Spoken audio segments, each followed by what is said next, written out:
24 گھنٹے کی زندگی میں بھائیو جھوٹ خاص طور پر زندگی سے ہم نکال دیں، جھوٹ نہ بولیں اور ایک کسی کو دھوکہ نہ دیں۔ میرے نبی نے فرمایا میرا امتی ہر گناہ کر سکتا، دو نہیں کر سکتا، ایک جھوٹ کبھی نہیں بولے گا، ایک دھوکہ کبھی نہیں دے گا۔ تم جھوٹ نہ بولیں، دھوکہ نہ دیں، ظلم نہ کریں، زیادتی نہ کریں۔ ظلم و زیادتی سے اللہ کا غضب حرکت میں آ جاتا ہے۔ میرے نبی نے فرمایا من آذا ذمیا فقد آذانی، جس نے کسی غیر مسلم کو بھی دکھ پہنچایا تو اس نے مجھے دکھ پہنچایا، جس نے کسی غیر مسلم کو دکھ پہنچایا اس نے مجھے دکھ پہنچایا۔ میرے نبی نے تو اپنے ساتھ رہنے غیر مسلموں کے ساتھ اتنی رحمت للعالمین کا ثبوت دی۔ ہم ان کے برتن بھی الگ کرتے، وہ برتن کو ہاتھ لگانے میں کہ دھو، برتن دھو کے لاؤ، اتنی نفرت کا اظہار۔ بھائیو محبت سے رہیں، اپنے کاروبار میں ہو سچ بولو، صحیح تولو، وعدہ خلافی نہ کرو، وعدے سے پھرو مت، کسی کو دھوکہ نہ دو، کسی کو فراڈ نہ کرو۔ بازار کا دین سچائی ہے، صحیح تولنا ہے اور دھوکہ نہ دینا ہے۔ گھر کا دین ماں باپ زندہ ہیں، ان کے پیر دھو لو، ان کی دعائیں لے لو۔ گھر والے ہو اپنی بیوی سے حسن سلوک کرو، گالی دینا، تانے دینا، طنز بولیاں، اپنے گھروں کو آگ نہ لگاؤ۔ ہمارا جوائنٹ فیملی سسٹم ہے، ماں باپ کو اپنا مقام دو، بیوی کو اپنا مقام دو۔ ہمارا سسرالی معاشرہ ظالم ہے، درد سے کہہ رہا ہوں ظالم ہے، ہمارا سسرالی معاشرہ ظالم ہے، چاہے دیندار کہلاتے ہوں، چاہے دنیا دار کہلاتے ہوں، چاہے پڑھے لکھے کہلاتے ہوں، چاہے ان پڑھ کہلاتے ہوں، ظلم ہے۔ میں کہاں سے اس کی تعویل کروں؟ اگر ماں باپ کی طرف سے زیادتی ہے اپنی بیوی کو بچاؤ، اور کہیں بیویاں ایسی زوردار ہیں کہ وہ گھر کو آگ لگانے پر آئی ہوتی ہیں، اگر بیوی زیادتی کرے تو ماں باپ کو بچاؤ۔ یہ تمہارا کام بیچ میں ایک پل بننا ہے، دونوں رشتوں کو جوڑنا ہے۔ جس طرف بہنوں کی طرف سے زیادتی ہے بیوی کو بچاؤ، بیوی کی طرف سے اپنے دوسرے رشتوں کو بچاؤ۔ ہم اس میں افراط ہوتا یعنی کمی زیادتی کا شکار ہیں۔ کچھ ماں باپ کے پریشر میں بیویوں پر ظلم ڈھا دیتے ہیں، اور کچھ بیویوں کے پریشر میں ماں باپ کو ذلیل کر دیتے ہیں۔ یہ دونوں انسانیت سے دور کی چیزیں ہیں۔ بھائیو اپنے نبی کی زندگی پڑھو اللہ کو۔ میرے نبی کی ایک حدیث سناؤں، میرے نبی نے فرمایا یہ جو میرے مدینے والے لوگ ہیں نا، یہ بڑے اچھے ہیں۔ ان کے گھر میں جب کسی کی ڈولی اترے نا تو اسے یوں لگتا ہے جیسے میں اپنے ماں باپ کے گھر ہی آ گئی۔ یہ چند دن پہلے میں نے حدیث پڑھی تو مجھے بڑا مزہ آیا کہ میرا تو مستقل مضمون ہے، بیان کرتا رہتا ہوں۔ آپ نے فرمایا کہ یہ جو میرے انصار ہیں مدینے والے، ان کے گھر میں کسی کی ڈولی آ جائے تو اسے یوں لگتا ہے جیسے اس کو اپنے ماں باپ اور ساس سسروں میں کوئی فرق ہی نہیں نظر آتا، کہ یہ ایسے اچھے اخلاق کے لوگ ہیں۔ چلو اگر یہ نہیں ہو سکتا تو کم از کم یہ نفرت تو نہ ہو، لگائی بجھائی، لڑائی جھگڑے، طلاقوں کی شرح بڑھ چکی ہے صرف زبان کی بدتمیزی پر، صرف زبان کی بدتمیزی پر، صرف زبان کی بدتمیزی پر طلاقوں کی شرح بڑھ چکی۔ بھائیو اپنے اخلاق سے اپنے رشتوں کو جیتو۔ ماں باپ کا دل جیتنا ہے، بہن بھائیوں کا دل جیتنا ہے، اپنی بیوی کا دل جیتنا ہے اچھے اخلاق کے ساتھ۔ بیوی کے ذمہ خاوند کا دل جیتے اچھے اخلاق کے ساتھ، ساس سسر کا دل جیتے اچھے اخلاق کے ساتھ، اپنے بہن بھائیوں کا دل جیتے اچھے اخلاق کے ساتھ۔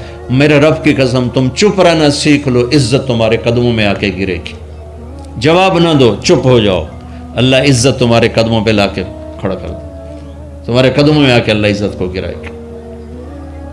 اولاد کو عزت دو، اولاد کو عزت دو، اولاد کو عزت دو، ان کو ٹائم دو، پھر یہ ساری زندگی تمہارے غلام بنے گے۔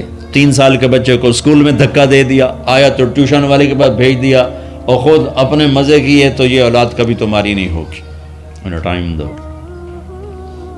اور اولاد کی خواہشات کا خیال کرو۔ ان پر ایسے ماں باپ ہونے کی ایسی دھونس مت جماؤ۔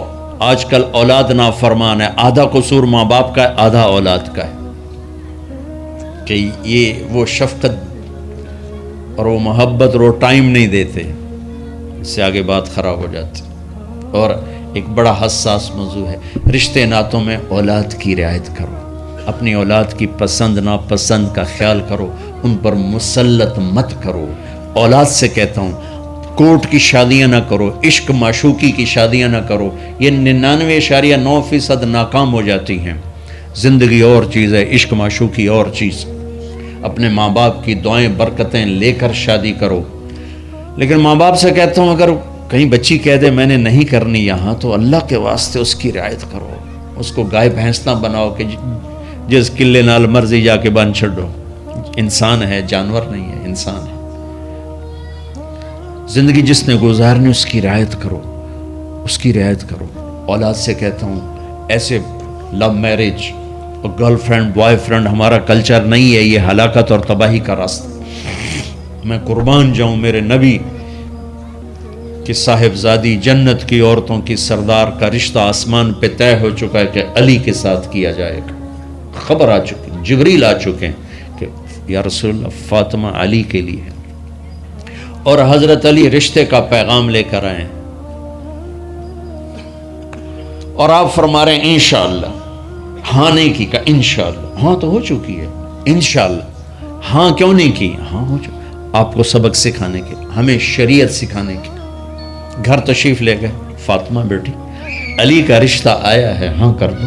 اللہ اکبر۔ جب جبریل آ کے بتا چکے ہیں کہ یہ رشتہ ہو چکا ہے آسمانوں پر، اللہ نے کہہ دیا ہے کہ فاطمہ علی کا کے ہاتھ میں دی جائے گی، پھر یہ کیوں پوچھ رہے ہیں بیٹی علی کا رشتہ آیا ہے، ہاں کر دوں؟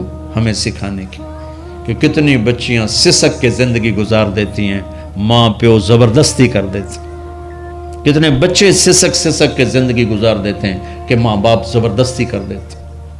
بھائیو اللہ کے واسطے شریعت پڑھو، دین پڑھو، نبی کی زندگی پڑھو۔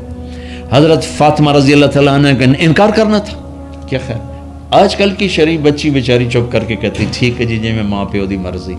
تو فاطمہ جیسی ہستی کوئی تصور کر سکتا ہے؟ کہیں گی نہیں، وہاں سے اقرار ہی تھا، لیکن ہمیں پیغام دینا تھا، سکھانا تھا کہ یا رسول اللہ جیسے آپ مرضی۔ علی جاؤ لوگوں کو بلاؤ، پھر لوگوں کو بلاؤ، پھر آپ نے نکاح پڑھایا، پھر رخصتی ہوئی، بلا کر آپ نے فاطمہ کا ہاتھ پکڑا اور یوں علی کے ہاتھ میں دے کر کہا علی تمہیں نبی کی بیٹی مبارک ہو۔ اور پھر فرمایا فاطمہ مجھے جو سب سے زیادہ محبوب تھا میں نے تیرا ہاتھ اس کے ہاتھ میں دے دیا ہے۔ بھائیو اللہ کے واسطے اپنی قومی زندگی سے نکلو، رواجی زندگی سے نکلو، پنجاب کی زندگی، پٹھانوں کی زندگی، بلوچوں کی زندگی، سندھیوں کی زندگی، یہ بت ہیں، ان کو توڑ کے نبوت والی زندگی، نبوت والی زندگی، نبوت والی زندگی وہ اختیار کریں گے، ہماری عورتیں بھی سکھی، ہمارے مرد بھی سکھی، ہماری اولاد بھی سکھی۔ تو سارے بھائی نیت کرتے ہیں نا اس کی انشاءاللہ، اللہ تعالیٰ ان کی بخشش فرمائے۔ تو آپ بھائیوں ایک تو جہاں مرکز ہے اسماعیل وہاں جایا کرو، جمعرات کو آپ کو فائدہ ہوگا۔ آپ کے پاس مسجد میں جماعت آ جائے ان کے ساتھ بیٹھا کرو، اس سے آپ کو انشاءاللہ فائدہ ہوگا۔ مہینے میں 3 دن جایا کرو، اس سے آپ کو انشاءاللہ راستہ ملے گا۔ اور دعا سے پہلے اگر کسی سے لڑے ہوئے ہو، مستورات میں کوئی کسی سے لڑی ہوئی ہے یا آپ کسی سے لڑے ہوئے ہو، تو کہ میں ہاتھ جوڑتا ہوں، مر جانے والی جگہ پہ کیا لڑائیاں، معاف کر دو، معاف کر دو، معاف کر دو، اللہ پہ چھوڑ دو۔ اپنے نبی کے ایک حدیث سنا کے دعا کرتے ہیں، آپ نے فرمایا مدینے والوں سے، مدینے والوں میرے بعد تمہیں تمہارا حق نہیں ملے گا، کیا کرو گے؟ کہا جی ہم تلوار اٹھائیں گے، حق لیں گے۔ آپ نے فرمایا اگر میں اس سے اچھی چیز بتاؤں کرو گے؟ کہا جی کیا؟ کہا حق کے لیے لڑائی نہ لڑنا، چھوڑ دینا، اور حوض کوثر پہ آ جانا، سارے پورے کروا دوں۔ اب یہ وعدہ مدینے والوں کے ساتھ نہیں ہے، یہ وعدہ ہر اس امتی کے ساتھ ہے جو جھگڑے سے بچنے کے لیے حق چھوڑ دے۔ اپنا حق لو، کوشش کرو، لیکن اگر لڑائی کی شکل ہے واپس ہو جاؤ کہ یا رسول اللہ آپ کے حوالے۔ آپ نے مدینے والوں میں ہمیں بھی شامل کیا ہے، جس کا حق مارا جائے اور لڑے نہیں، چھوڑ دے، صبر کر جائے، میرے انتظار کر آنکھیں بند ہونے کا کہ میرا نبی تیرا وکیل ہوگا اور اللہ جج ہوگا، ان ویکھیا فیصلہ کہیں دا ہوندا ہے۔ پھر تم اپنے حبیب کو اپنا وکیل بنا اب معاف کر دو، عورتیں بھی معاف کر دیں، آپ بھی معاف کر دیں، گلے لگو، امت بنو، محبت سے رہو، کیا 4 دن کی زندگی میں نفرتوں کی آگ بھڑکانا، محبت کے پھول بکھیر کے چلے جاؤ، کیا ظلمتیں پھیلانا، اپنے حصے کی شمع جلا کے چلے جاؤ۔